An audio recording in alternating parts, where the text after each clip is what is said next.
Welcome to Wrestling with Heart, a podcast looking at pro wrestlers giving back to their community. Join me, Stanley Carr, as I interview wrestling's hottest names who use their platforms as entertainers to raise awareness and do community service. Hello and welcome to another edition of Wrestling with Heart. This is the show where we talk with professional wrestlers and professional wrestling personalities about their lives in and outside of the ring, as well as doing acts of charity work, community service, volunteering, and spreading positivity. We're always about the positive vibes here on the show, and with me right now, I've got a very special guest. He is a former NWA World Heavyweight Champion.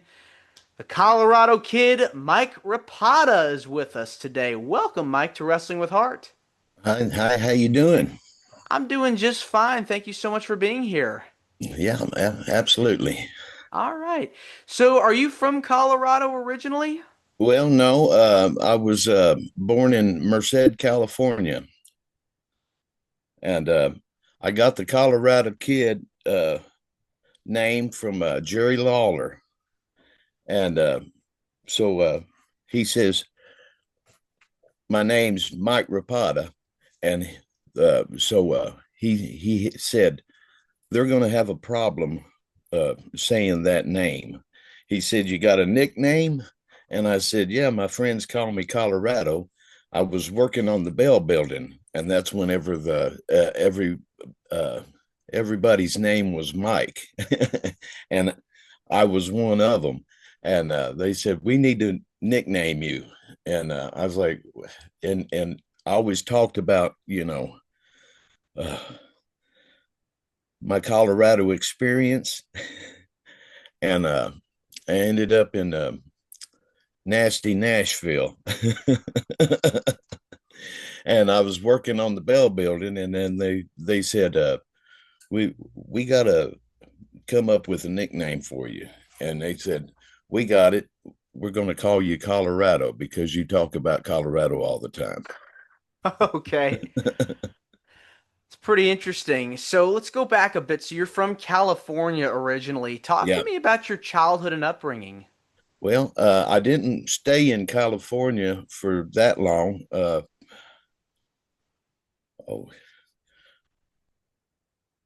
well, 6 weeks after I was born, I was in a brace.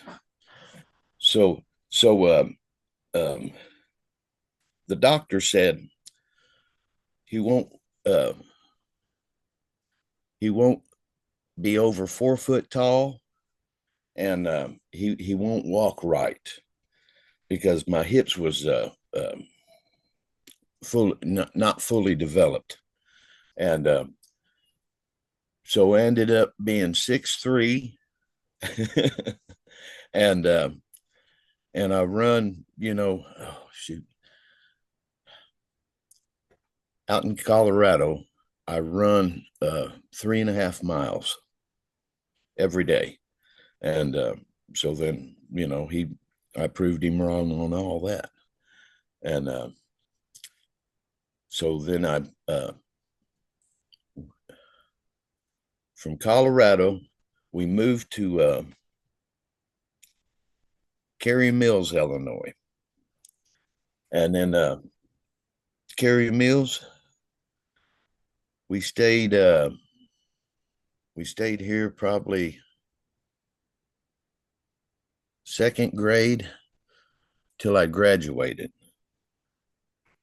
And so then I graduated, and in 83. Was wrestling always something you enjoyed watching as a kid? Oh yeah. I started watching wrestling when I was 12. Me and my uncle would sit down, Greg Westfall, we'd sit down and watch it. And uh, when he found out it was a work, then he quit watching it. Now, whenever I got back into the wrestling, and I started 1994 Rookie of the Year, and then North American Heavyweight Champion, OMW, Ozark Mountain Wrestling, in 95. and then oh my gosh, USA Championship Wrestling. Um, I got the belt, beat Jerry Lawler with the belt, and or beat him out of the belt. And then 1996, and then oh shoot, I can't remember, 1998 or 1997. I captured the North American or oh, NWA World Championship belt. So, did you know at a young age this is what you wanted to Oh do? yeah, oh yeah. I knew whenever I started watching TV, I was going to be a wrestler, and then I grew 6'3" and or 6'4" and 250 pounds of me, and I took on the challenge. I went to Nashville. Um, that's where I got Jeff Jarrett to teach me or to train me, and oh my gosh, he was a great trainer, and It's a legend. because yeah, because I'm the world champion 2 times. Now, growing up, who are some of your favorite wrestlers that you idolized? Oh, Macho Man and Leaping Lanny. I've got all the ICW. Uh, uh, I was, I'm in Southern Illinois, so I and they worked. You know, they come to Southern Illinois, Carrier Mills, Illinois, and they was working in Kentucky and all over.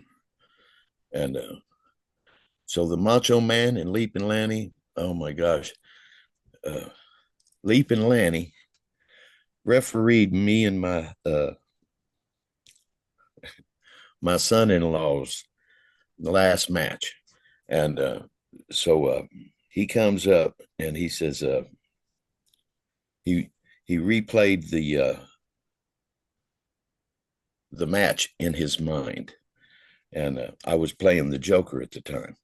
So he comes up and he goes, and I was washing my face off, and he comes up and he says, Mike, if you need me to ref a match anytime, he says, I'm always available. And, but he's passed away now.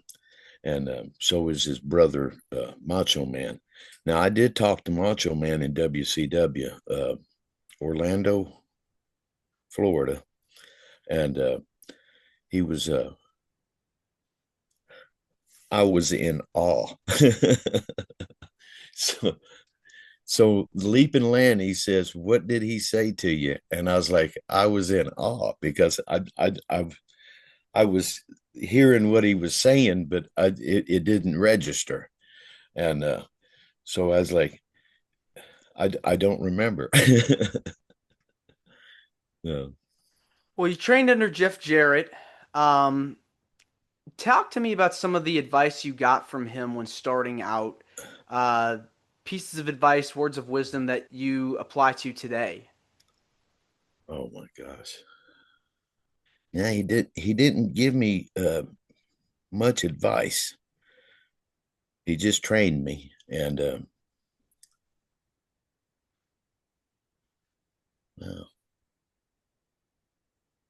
now later in life, now I did wrestle him one time, and oh my gosh, don't take it too serious. Don't take it too seriously, is what he said, and I just took it as that. When you're training, I mean, you have to, really discipline yourself and condition your body. Like I'd imagine it was a tough process. Oh yeah, um, we would run the ropes, and then he'd oh train us the lock up, all the way down to the figure four, and you know, so he would put a match all together, and then he he would rerun the match at the end of the day. So we would wrestle 3 hours. Our wrestling time was 1 o'clock to 12 o'clock to 3, and so we would wrestle all them 3 hours, and so then he would put it all together, and then he'd fix the match up at the end, and it was pretty good. Yeah, I mean, learning those basics, those fundamentals are very important. You know, you Oh put yeah. that repertoire together, you start having matches, you make your debut. Talk to me about your first big match. Were you nervous? Were you Oh afraid? my God, I was Jerry Lawler booked me the first time, and when he did, I was I was amazed because Bert Prentice is he was a key figure in my wrestling, and so he was my promoter at one time, and he did me great. So he come to me and he says, "I've got you a match," and I was like, "What?" And he says, "I've got to take you to Jerry Lawler. I've got you a match." And I said, "Well, take me to him." So he took me in there, and that's whenever we was talking about my name, and then he says, "They're going to have a hard time with your name." And he says, "You got a nickname?" And I was like, "Yeah, my friends call me Colorado." And he says, "You're the Colorado Kid now." And so then I wrestled Leon Downs the first time, and so the first time I wrestled him, now Eddie Marlin said I wouldn't win my first match, and I was on a win streak for like 25 matches. 25 matches. Yeah. It's incredible. So yeah. So um I beat yeah, the first match. Um I wrestled Leon Downs. I drop kicked him and in the face, and it was beautiful. So then I pinned him, and then I wrestled him the next match. It was a Moondog Battle Royal. I was driving him to the town, and so he was like, "The next time I get in the Moondog Battle Royal, I'm gonna if they give me a board, I'm gonna smash the someone's head in with that board." And so then me and the Moondog started off the match, and I looked up, and Leon Downs was the next one coming. And I was like, and the Moondog let me go, and he said, "Get that board." And I drop kicked him in the as he come up, and I drop kicked him in the face. And so then Moondog got a hold of the board, and I was sitting there beside Leon Downs, and I was looking up, and I was like, "Oh my God, there's two bad guys in here. I'm going to get the heat." And so I crushed or squinched my face up, and I didn't look, and I was expecting, and I heard the skull crushing, board busting crash, and I looked over, and Leon Moondog hit Leon with the board, and I was like, "Look!" And I looked up at him, and he said, "Get up here. Uh, he's been flirting with my partner's uh, girlfriend." And I jumped up, and I was like, "I'm with him." And I started, stomping the shit out of him too. Mm. Man, that's crazy. Yeah. Now, you were in Nashville for quite a bit of time and Memphis for a bit of time. Yeah. Talk to me about what was it like working in the Tennessee territory? Oh my gosh. Well, my dad came to one of my matches when I was in Evansville, and uh, I wrestled Dud Gilbert, and he said, "Now that first match was pretty good," and I was, Doug give me most of the match, and then he pinned me in the end. I picked him up, and he hit me in the head with a chain, and then I fell back, and then he pinned me. And so Dad said uh, that was a good match. And then I wrestled the Moondog Battle Royal that night, and so my dad said, "Why son of a gun? Um, if I didn't know any better, I wouldn't let them guys, smash me in the head. Why would you let them smash you in the head?" And I said, "Dad, it's just, a different match." And I said that they're not all going to be all like this. And so then he opened the door, and that's when that was in 94. And there was an ocean of people, and they was covering the cars. And so they was standing in front of the cars, and they said, "There's the Colorado Kid." And my dad said, "Oh my gosh, now I get it." And he says, "I wish I had a Cadillac to drive you away in." And I was like, "Dad, it's just a start." I said, "The Toyota Tercel." We was driving. I was like, "That's good enough. It's a rust bucket," and it was his work car, and so he would drive it to work, and oh my gosh, he's passed away now, and my brother passed away, my mom's passed away, and my sister's passed away. Oh man. So all four of the people that brought me from Colorado to here um, have all passed. And my mom passed when she was 65, and my dad passed when he was 65. They was 10 years apart. So mom went first, dad went, or no, what? Then dad, and then my sister Sheila, and then my brother Jeff. And so I'm here all by myself.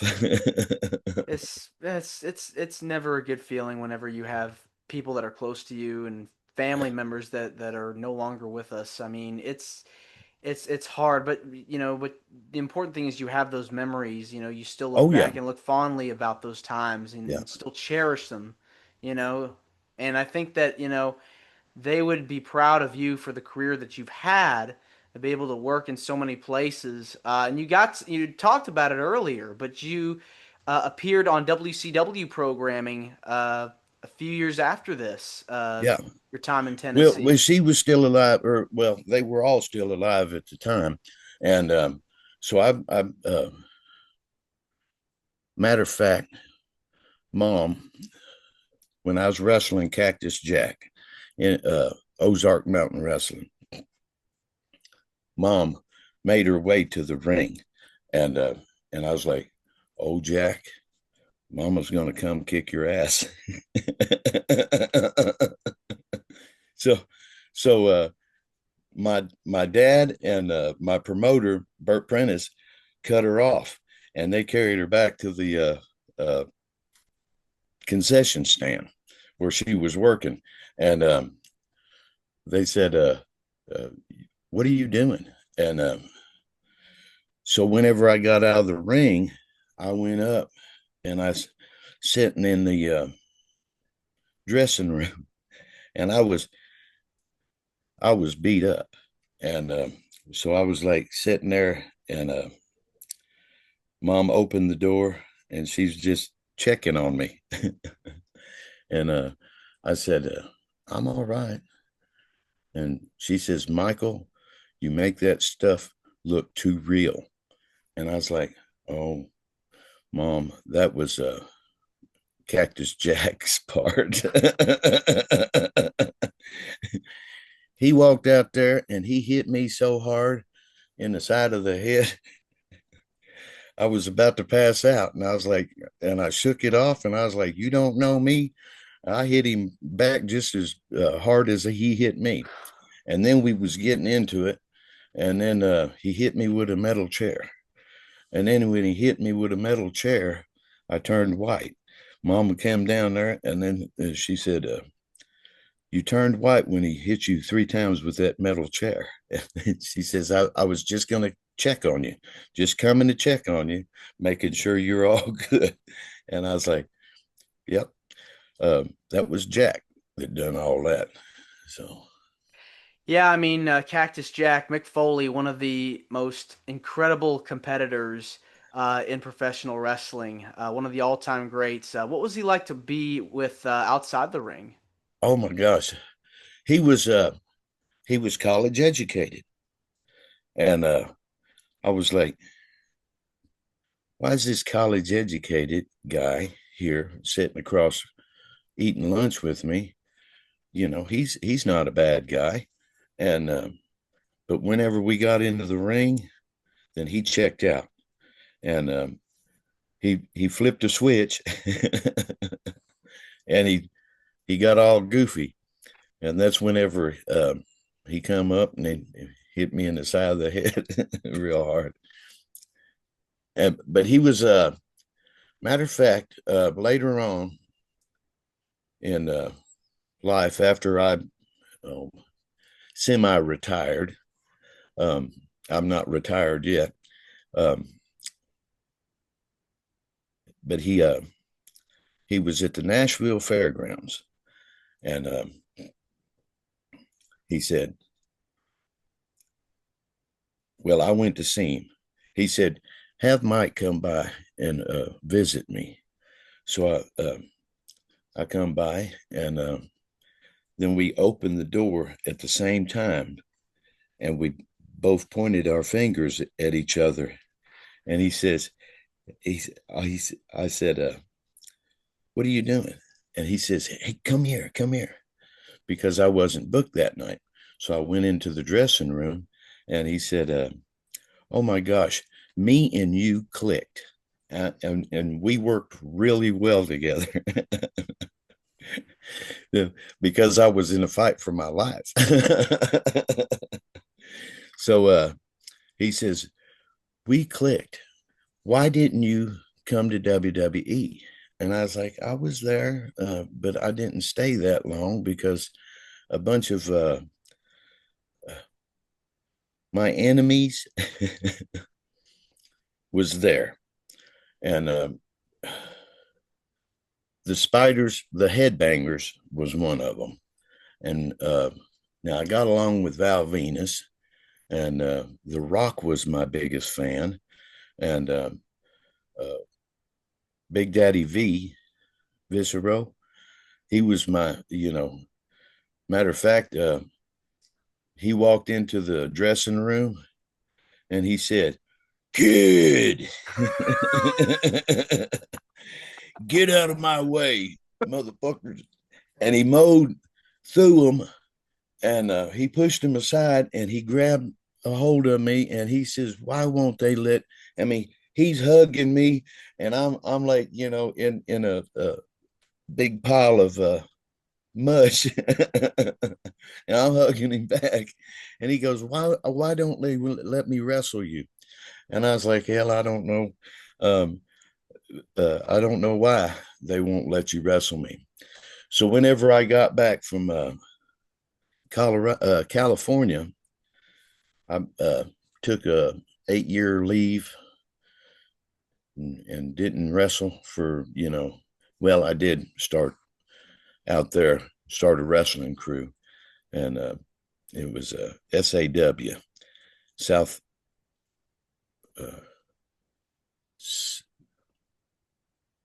oh shoot, SAW is Southwestern Alliance of Wrestling, and so, oh my So gosh, you started your own school yeah. and you got, hired a bunch of talent. I mean, what was that Well, no, experience no. like? I brought on a bunch of young kids, so and I was training them, and yeah, for free, and oh my gosh, so then we wrestled probably more than WWE, and they was wrestling all the damn time, and Mm. so we would wrestle all week long, even on Sundays, and then I got them in going to the schools, and I was working for them for free, and I was putting on charity work, and so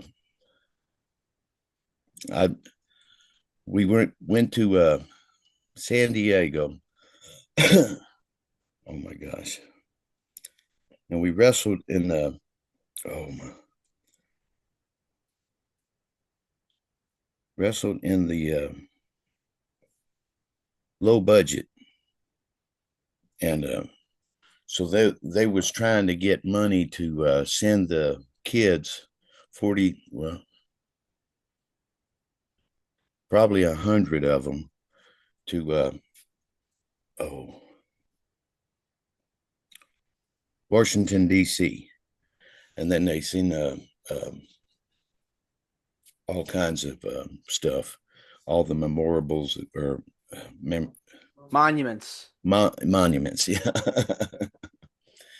And so they've seen that, and so we donated 5,000, no, probably $10,000 to them, because we would do every week until the trip came, and so we would work probably 6 shows maybe, and so then they was, and I was giving them all the money, and I would, I wouldn't take anything, and so then they go, let us at least pay for your gas, and I was like, no, I've got it, because I was wanting to have the boys learn in front of a crowd.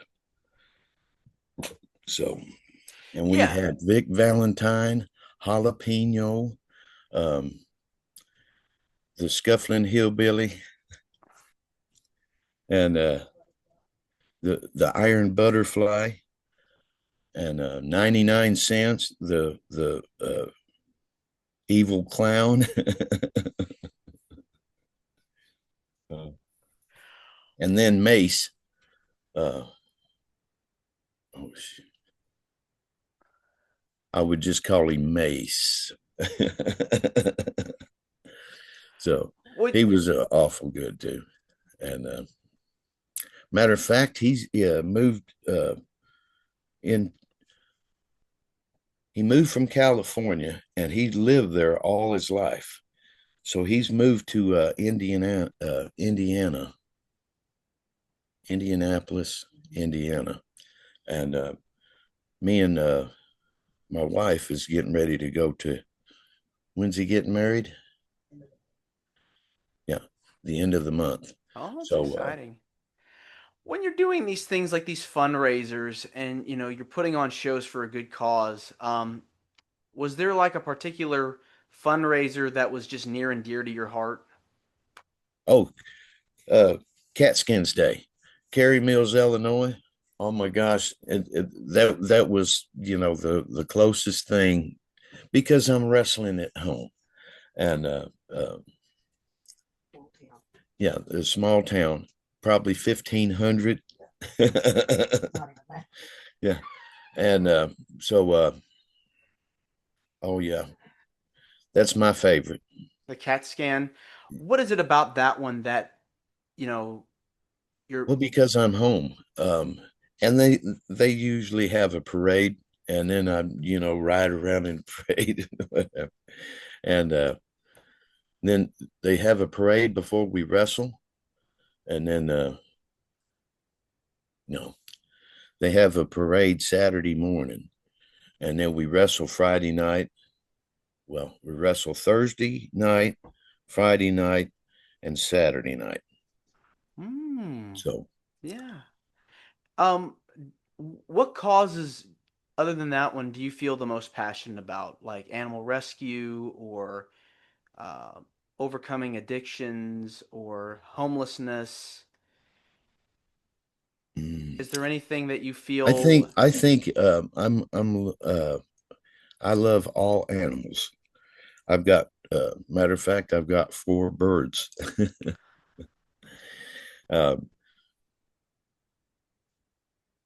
Two cockatiels and a sun conure and a green cheek conure. So I've got four of them. And then I've got cats in the front yard. I keep them out of the house. And so I've got two cats. And then I've got a couple of dogs across the street. And they was accused of killing the kittens, but they wasn't, involved in it. So it was a couple of other dogs coming, you know, killed the kittens. And That that's never good, whenever you see, animals get abused or attacked, oh yeah, it's just your heart just sinks when that yeah, stuff goes on. yeah. What is it about giving back to the community that gives you the most joy? Oh my gosh.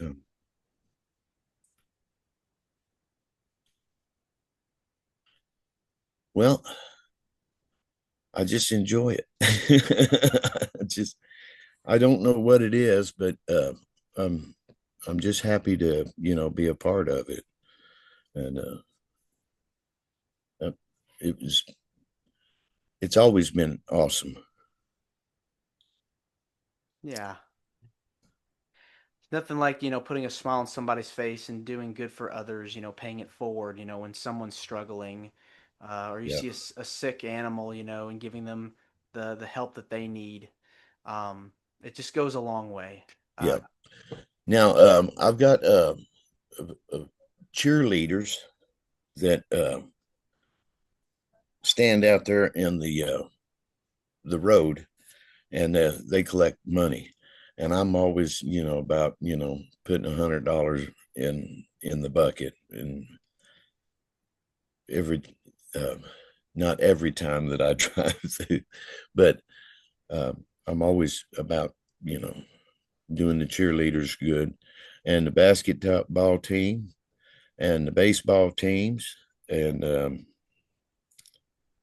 just here in Cary Mills. Now, if Harrisburg, they're standing on the corner, now I'll toss them $100, and it's just giving back to the community. Yeah. Do what you can and try to make the world a better place, Oh yeah, Well, Mike, this has been wonderful getting the chance to speak with you. It means a lot to me and to my listeners and viewers that are watching this on YouTube. Where can people find more about you if they want to get in touch with you about, where you're wrestling or your wrestling school or anything you might want to plug? well, no, I'm not been doing the wrestling school yet. I'm a carpenter full time, and so I work for Kyle Lenz. He's home base, and I'm you can find me on Facebook, and that's about the only way you can get a hold of me. What made you want to decide to go into carpentry? Oh, I've been doing it all my life. I was working on the Bell Building whenever I was 29. I guess I was working on. I got I was in a. I got a late start doing the wrestling, and I was hoping that I would get into it when I was 18, and then uh, mom and dad said we wouldn't walk across the street to watch you do that fake stuff, and I was like, uh, so so then I turned it down, and I got married. I was married for 4.5 years to my first wife, and then we got divorced. And then I was like, what am I going to do with the rest of my life? And I was like, I know, I'm going to wrestle. And then so I started wrestling, and uh, so my ex-wife said, you won't never be a wrestler if you're married to me. So then I was like vacated, immediately. And I moved to Nashville. And well, I moved to Colorado first, and then I moved to Nashville because I was always, my dream to be a wrestler. And so then I got out there, and then the next thing, I got to be a wrestler. Yeah. Well, that's so cool. You lived out your dream. You're passionate about what you do and are helping others and paying it forward. Mike, again, thanks so much, and you're more than welcome to come back. Okay, all right. I'm probably I've got a bunch of Shane Eaton stories. He's a buddy of mine, and he's he's funny. I mean, you just we had him in WCW, and you just let him go, and he's hilarious. All right, we'll do a part two. We'll talk about Okay, more stuff. All right, all right, take care. all right. We'll see you later. Bye bye. This is Wrestling with Heart. I hope you found this podcast to be informative and entertaining. If you did, please hit the subscribe button and look out for the next edition.